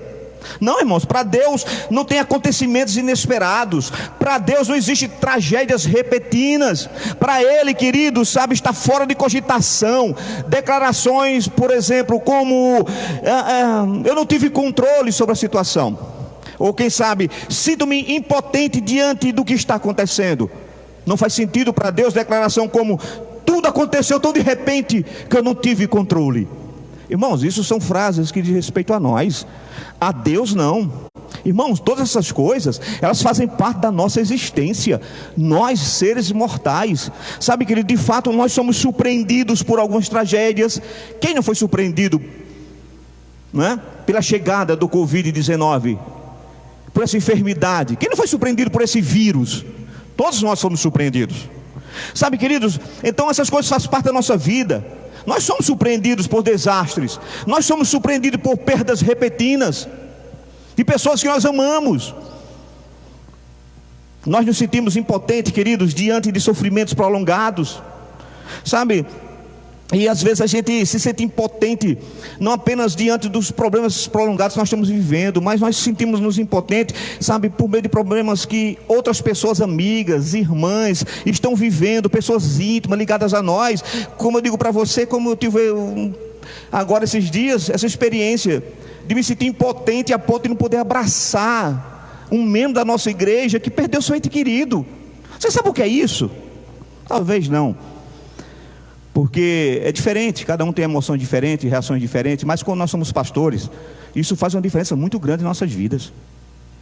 Sabe, querido, então, de fato nós não conseguimos entender, nem mesmo perceber, que todas as coisas vão cooperar para o nosso bem, diante de fatos como estes.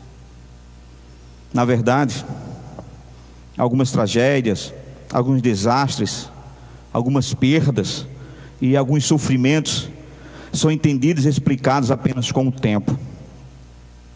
Sabe, João no capítulo 13, verso 7, Jesus diz uma coisa interessante. Ele diz: olha, o que eu faço hoje, tu não sabes. Não tem como você saber agora, mas depois vocês entenderão. É difícil, queridos, diante de fatos inesperados, de tragédias inesperadas, de perdas inesperadas, a gente entender na hora. É difícil. Mas a Bíblia diz que o que Deus faz hoje, eu posso entender amanhã. Nós vemos isso, por exemplo, na vida de vários personagens da Bíblia, mas eu vou citar apenas dois. Nós vemos isso, por exemplo, na vida de José do Egito. Quem não conhece a história de José do Egito, né? José foi lançado dentro de uma cisterna, depois vendido como escravo pelos seus próprios irmãos, tudo por inveja. E José, nós sabemos, depois de estar no Egito, ainda foi condenado injustamente por uma mulher que queria assediá-lo, e para ele não cometer pecado, não contra o faraó, mas contra o seu Deus, ele resiste àquela tentação e vai parar dentro de uma prisão. Para muitos ali seria o fim de José. Mas sabe por que é que o tempo resolve essas questões? Por que é que Deus faz coisas que a gente não entende e só no futuro vai entender? Porque quando chega no capítulo 50, verso 20 do Gênesis, na parte A, nós vamos encontrar uma das passagens que eu acho mais linda. É que José, depois de ser colocado como o homem mais importante do Egito, o segundo homem mais importante depois de Faraó no Egito, ele vai ter um encontro com aqueles que tentaram o mal contra ele, que tentaram matá-lo, que venderam ele como escravo. E sabe quais são as palavras de José no capítulo 50, verso 20, parte A? Vós, na verdade, intentaram o mal contra mim, porém Deus o tornou e bem. Sabe, qualquer um de nós, se não tivesse esse verso na Bíblia, se não conhecêssemos a história de José e apenas soubéssemos que ele tinha sido vendido escravo por seus irmãos, a gente não ia entender que aquilo era um propósito de Deus. Como entender que alguém é jogado numa cisterna, como entender que alguém é humilhado, como entender que alguém é vendido escravo, e isso está dentro dos propósitos eternos de Deus? Sim, Deus trabalha em cima de propósitos eternos, e nada, nenhuma tragédia muda os desígnios de Deus na vida daqueles a quem Ele ama. Nós vemos isso também na vida de Jó. Jó sofreu uma tragédia familiar, irmãos. Ele perdeu todos os seus filhos. Jó, sabe, ele sofreu uma tragédia financeira. Jó perdeu todos os seus bens. Jó sofreu, querido, uma tragédia física. Ele perdeu a sua saúde. E por que não dizer que Jó sofreu uma tragédia patrimonial, mas também matrimonial? Porque a sua esposa disse: rejeita esse teu Deus e morre, homem. Eu penso, queridos, o que se passava com Jó aqui na terra eram efeitos, eram resultados de algo que se processava numa dimensão espiritual, que ele desconhecia. Jó não tinha entendimento do que estava acontecendo com ele. Ele não conseguia entender como é que de um dia para a noite, no sentido da palavra, ele perdeu filhos, bens, saúde, e estava a ponto de perder a sua esposa. Como entender que essas coisas estavam sendo movidas na eternidade para que tudo acabasse bem na vida de Jó? Irmãos, quando a gente lê o livro de Jó, e por vezes, eu acho que, não sei se foi Franklin Ferreira que falou isso, eu acho que foi ele nos comentários, ele disse que parece que por vezes a gente só consegue ler o capítulo 1, capítulo 2, e a gente pula para o verso 42 do final, o capítulo 42, o último verso, que diz que, né, Deus restituiu a Jó todas as coisas. Irmão, mas a gente parece que esquece de ler o que está no meio, o sofrimento de Jó. Jó sofreu, irmãos. Ele sofreu tanto que ele não conseguia entender o que estava acontecendo, querido. É desconhecido dele que ele faz 16 perguntas para Deus. Ele pergunta por quê 16 vezes. Os planos de Deus não estavam claros na vida daquele homem. Interessante que quando ele pergunta a Deus 16 vezes por quê, Deus responde fazendo 70 perguntas. Isso é lindo, né? Deus responde as 16 perguntas de Jó com 70 perguntas. E dentro dessas perguntas tem uma interessante, que Paulo vai relembrar mais ou menos o que é dito no capítulo 9 da carta aos Romanos, já que nós estamos em Romanos, quando Deus pergunta: mas, ó homem, quem és tu que dirás a Deus o que fazer? Quem és tu que vai dizer a Deus o que fazer? Quem é você que vai replicar aquilo que Deus está fazendo? Nós não temos esse poder, queridos. A gente não pode ter percepção daquilo que Deus está fazendo.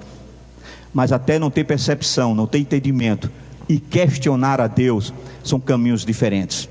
Então, todos os seus amigos, os amigos de Jó, eles tentaram, né, na verdade, oferecer explicações que fossem, vamos dizer, plausíveis, ou sabe, que fossem explicações que pudessem trazer paz ao coração de Jó, mas todas as vezes que os seus amigos tentaram fazer isso, só falaram bobagem. Só falaram bobagem, queridos. E isso nos mostra que quando nós tentamos, ou quando alguém tenta oferecer explicação plausível, quando a gente tenta tecer comentários diante de projetos eternos de Deus, sabe, queridos, que por vezes nós não conhecemos porque eles estão no futuro, foram projetados na eternidade. Por vezes nós chegamos a mesmas conclusões equivocadas, nós vamos falar muita besteira. E por isso que eu preciso, pelos olhos da fé, entender que os projetos de Deus são feitos na eternidade. Deus trabalha na eternidade. Eu não vou querer entender as coisas de Deus agora. Em situações como essa de Jó, em que as tragédias ficaram sem explicações, e talvez nós não iríamos conseguir, ou não conseguiríamos enxergar como essas coisas iriam cooperar para o nosso bem. Precisamos entender, queridos, que Deus, para Ele, para o nosso Deus, que está numa dimensão espiritual acima da nossa, todas as coisas estão perfeitamente claras. Para Deus tudo está perfeitamente claro. Para Ele tudo está perfeitamente explicável. Eu não consigo explicar, eu não sei, mas para Deus tudo está sob controle. Ele não perdeu o controle, está tudo muito claro, como as águas cristalinas. Então, o que é que eu vou fazer diante de tudo isso? Então eu preciso descansar, eu preciso confiar de que, de alguma maneira, mesmo que as engrenagens estejam girando ao contrário, mesmo que tudo pareça difícil, sem respostas, mesmo que tudo pareça não fazer sentido, eu preciso entender de que, de alguma maneira, queridos, Deus está provendo o bem para cada um de nós por meio das suas ações. Eu preciso entender que tudo vai acontecer, apesar de nós não conhecermos o futuro, mas Deus já projetou, e a palavra está dizendo que vai ser para o nosso bem. Mas acima de tudo, antes de ser para o nosso bem, vai ser para a glória dele, como foi com José, como foi com Jó, como foi com tantos homens.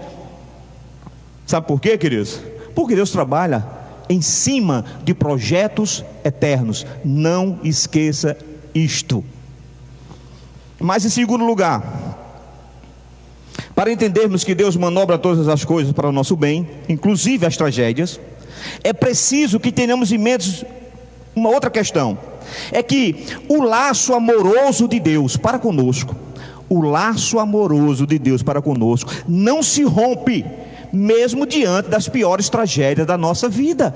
Não se rompe. Paulo disse que nós somos atraídos, laçados com cordas de amor, e essas cordas não se rompem, apesar das tragédias da nossa vida.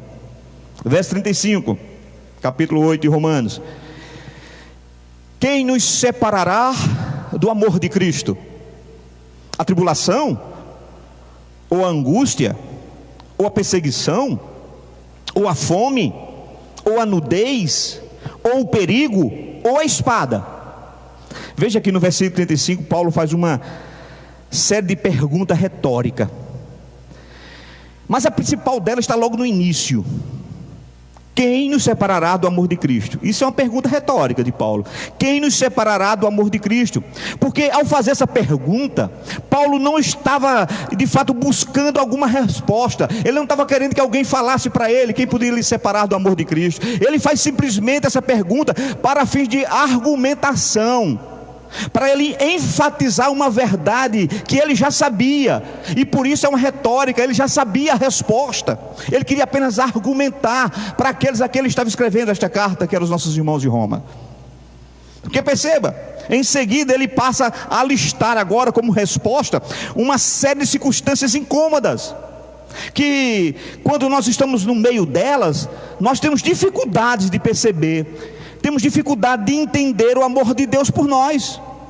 Veja o que ele vai perguntar: quem vai nos separar? A tribulação, a angústia, a perseguição, a fome, a nudez, o perigo, a espada, que aqui representa a morte? Quando nós somos envolvidos nessas coisas, nós temos dificuldade de entender que Deus nos ama, sabe? E nós temos dificuldade de entender justamente a pergunta que Ele nos fez: quem vai nos separar?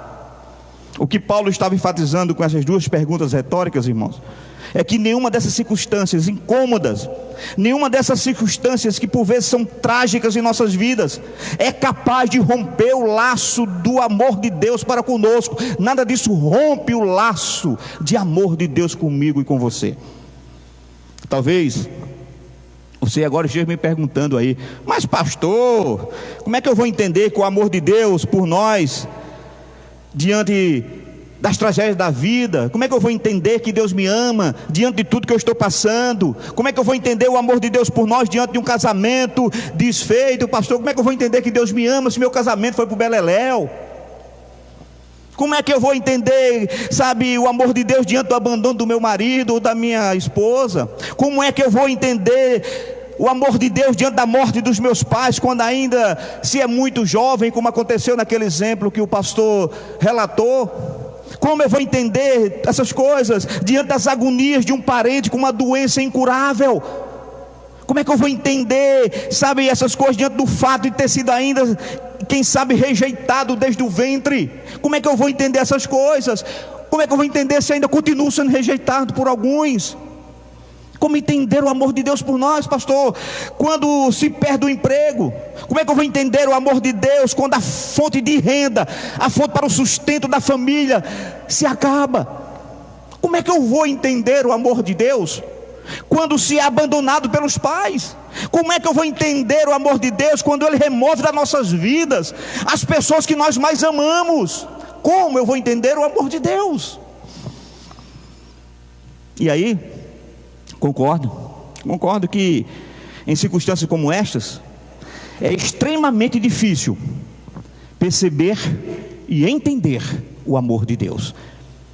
Concordo, é extremamente difícil perceber e entender o amor de Deus. No entanto, irmãos, nas Escrituras o Senhor afirma e reafirma o seu amor para com o seu povo, especialmente em circunstâncias em que o povo sente o abandono, em que o seu povo sente o desamparo, ou no momento em que nós sentimos que estamos sendo desamparados. Nesse momento Ele afirma e reafirma o seu amor para conosco. Em Isaías capítulo 49, Isaías 49, versos 14 e 15, está escrito o seguinte: mas Sião, aqui representando o povo de Deus, mas Sião disse: o Senhor me desamparou, o Senhor se esqueceu de mim. Veja o que é que o povo estava dizendo. Talvez seja isso que você está dizendo hoje. Veja o que é que o verso diz: pode uma mãe esquecer-se do filho que ainda mama, de modo que não se compadeça do filho do seu ventre? Mas ainda que esta se esquecesse, veja o que é que Deus está dizendo: eu, todavia, não me esquecerei de ti. Há uma promessa, Deus afirma e reafirma, Ele não esquece de nós em meio às tragédias, Ele não nos abandona em meio às tragédias. Sim, queridos, nada nos separa deste amor, não tem como, queridos, porque o laço amoroso de Deus para conosco, Ele não se rompe diante das nossas tragédias.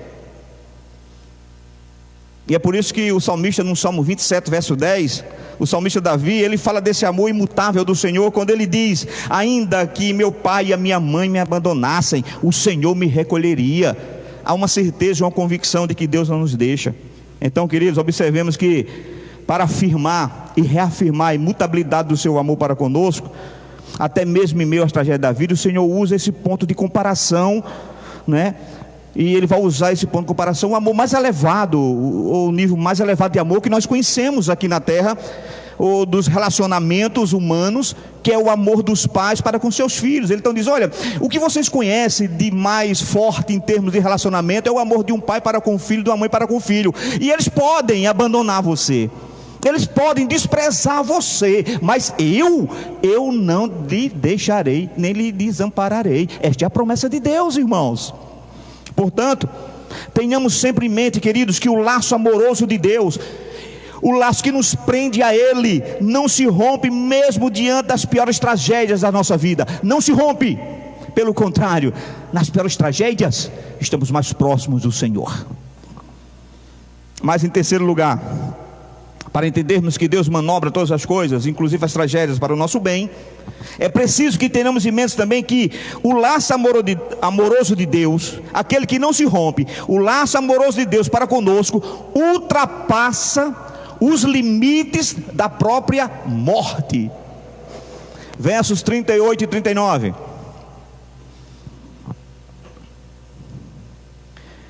Fique com ele aberto, e nós vamos discutir esse texto. Veja o que aqui diz. Irmãos, a morte, ela vai impor limites à existência terrena. Isso aqui é fato. Mas Paulo diz que nem mesmo ela põe fim, essa ligação amorosa que nós vimos por meio desses mesmos versos, que existe entre Deus e os seus servos. Nem mesmo a morte rompe, nem mesmo a morte quebra ou desfaz o laço amoroso de Deus para com seus filhos. Então, queridos, eu entendo, e você deve entender isso, que desde nosso momento de conversão, desde que nós éramos novos convertidos, nós aprendemos que a Bíblia fala de 3 tipos de morte. Fala da morte física, fala da morte espiritual e fala da morte eterna. Mas também nós aprendemos que o conceito básico que inclui esses 3 tipos de morte é sempre separação. Separação do espírito e do corpo, a morte física. Separação da comunhão com Deus, morte espiritual. Separação eterna do Criador, morte eterna. Então, queridos, se esses conceitos de morte estiverem teologicamente corretos, o que Paulo está dizendo é que nem mesmo a separação poderá nos separar do amor de Deus. Nem mesmo a separação pode nos separar do amor de Deus. Então, na experiência humana, queridos, a morte é o ponto alto, digamos, o ápice, né, de uma tragédia. Porque tragédias que terminam com morte de pessoas são mais angustiantes e mais dramáticas do que todas as demais tragédias. Então, entender o amor de Deus em tragédia desse tipo é muito difícil. É mais difícil do que entender, sabe, o amor de Deus em outras situações que nós chamamos também de trágicas.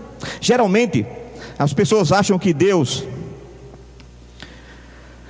talvez não a amassem porque permitiu que um ente querido seu morresse. É interessante que as pessoas acham que Deus, se Deus amasse de fato, Deus não lhe tirava a vida daquele que é seu ente querido. Se Deus lhe amasse de verdade, sabe, o seu ente querido não teria de fato morrido naquela situação que a gente chama de trágica.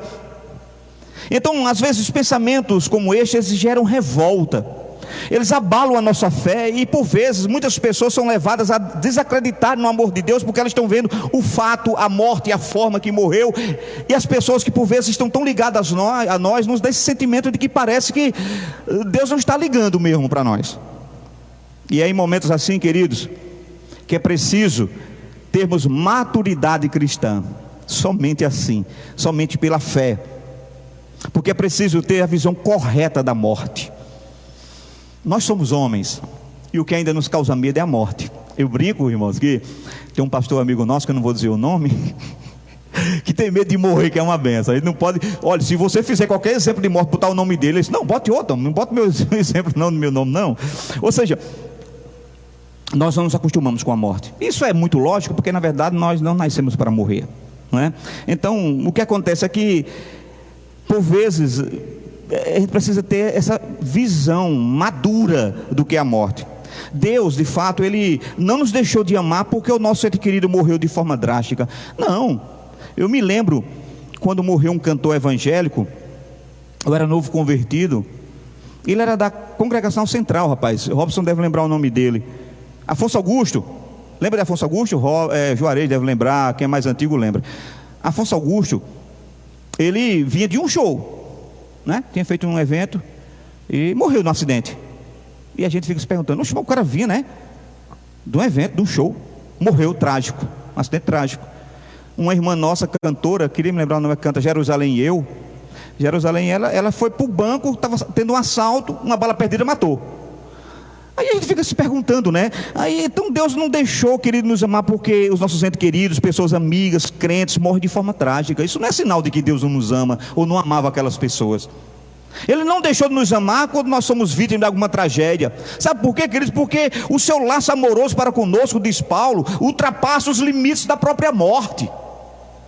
Irmãos, uma das declarações mais belas que eu já ouvi a respeito dessa dura realidade da morte foi a de um pastor que estava à beira da morte e recebeu a visita de um companheiro de ministério mais jovem, bem mais jovem do que ele. E aquele jovem pastor que foi visitar aquele seu pastor que estava à beira da morte, aquele velho pastor, não um pastor velho, mas um velho pastor, perguntou àquele homem: pastor, o senhor está preparado para morrer?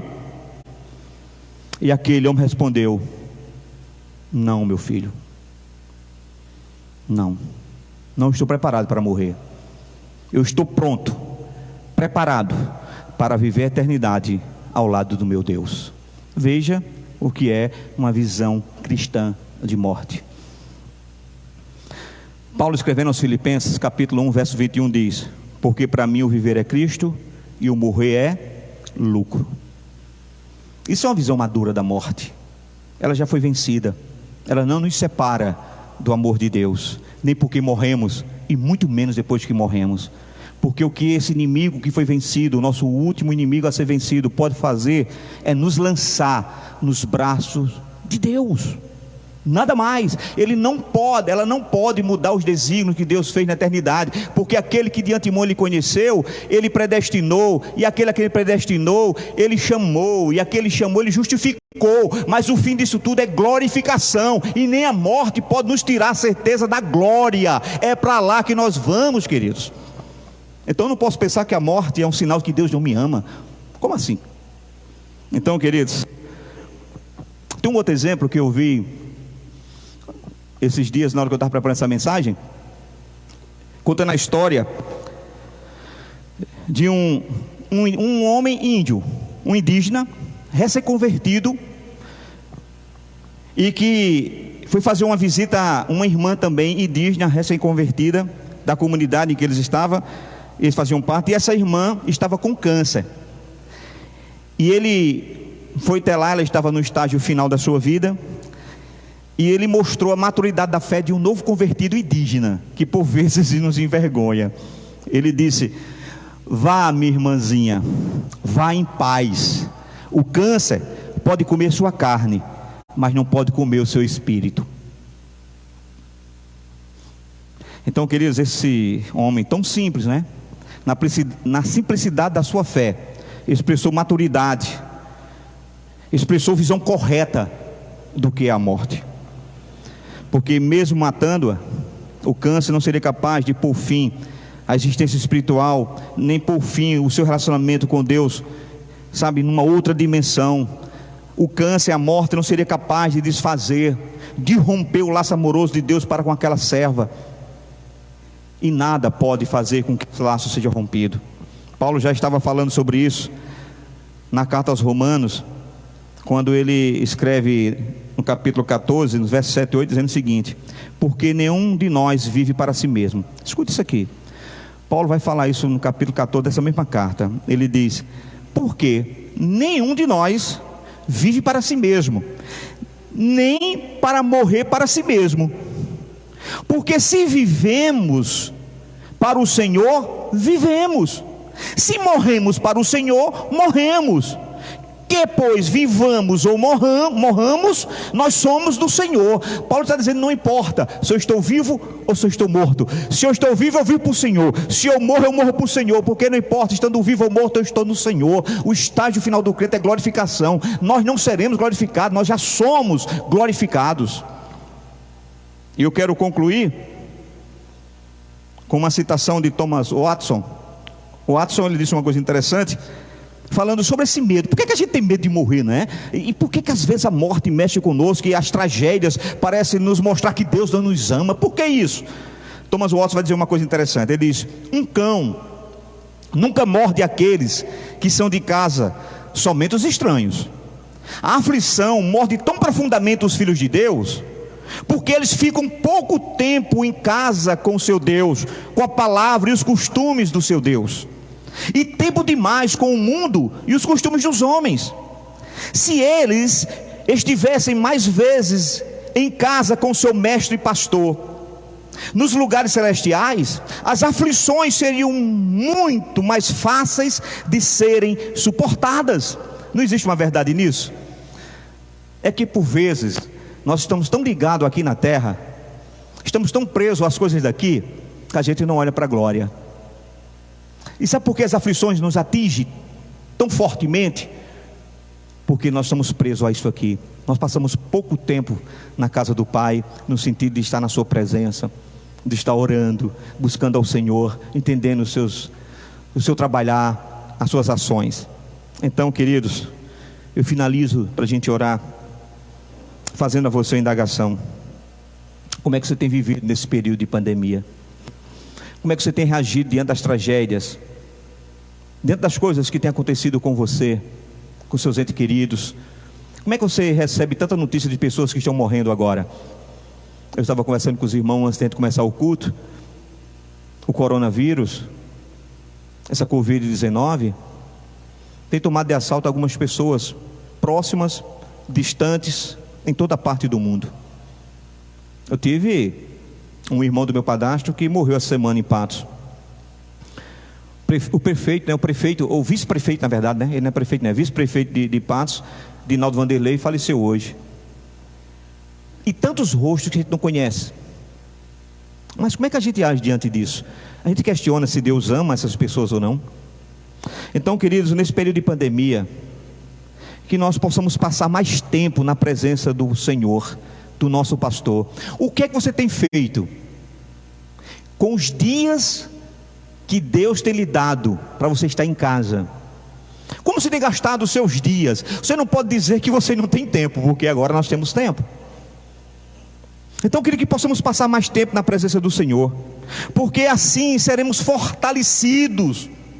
E sendo fortalecidos pela fé, não deixaremos que as aflições nos façam questionar se todas as coisas contribuem realmente para o nosso bem. Se nós estivermos fortalecidos no Senhor, nós não vamos questionar, nós vamos ter isso como uma assertiva: todas as coisas contribuem conjuntamente para o bem daqueles que amam a Deus, mais vírgula, daqueles que foram chamados segundo o seu propósito. O propósito de Deus é eterno, Ele trabalha na eternidade, e tudo que Ele faz por amor e com propósito, buscando primeiro a glória dEle, segundo o bem daqueles a que Ele ama. Então talvez você esteja se perguntando: onde está o bem nessa situação que eu estou vivendo?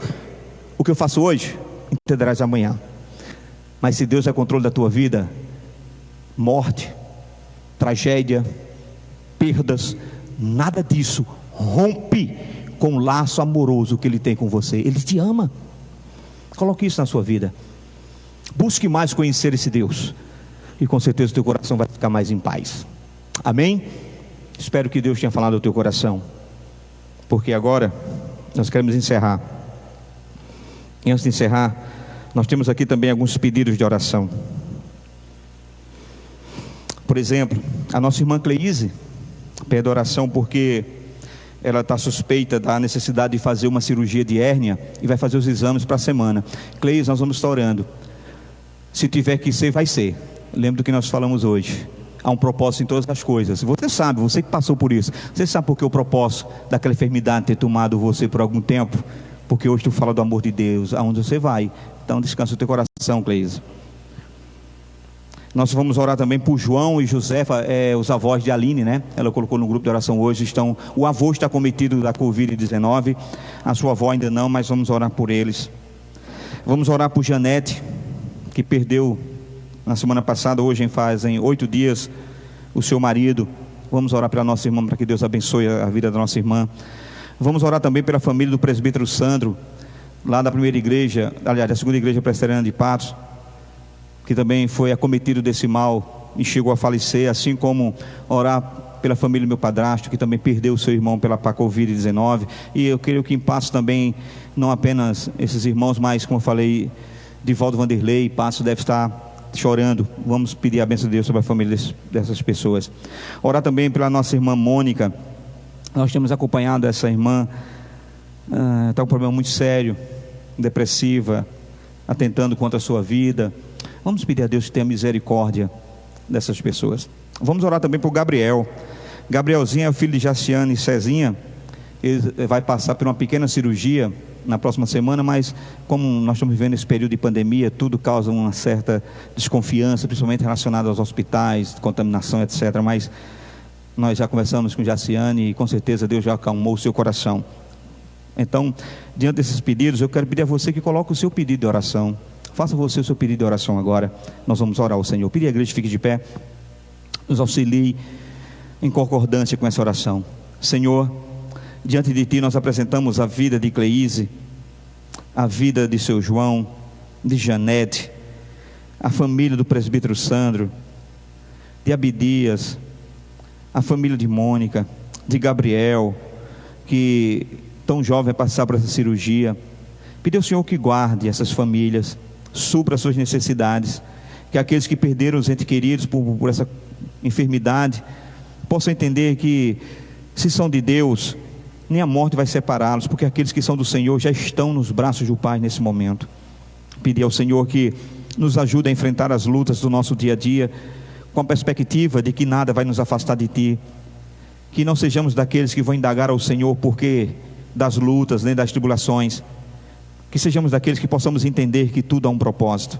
Por isso eu entrego em Tuas mãos a vida, meu Pai, de Mônica.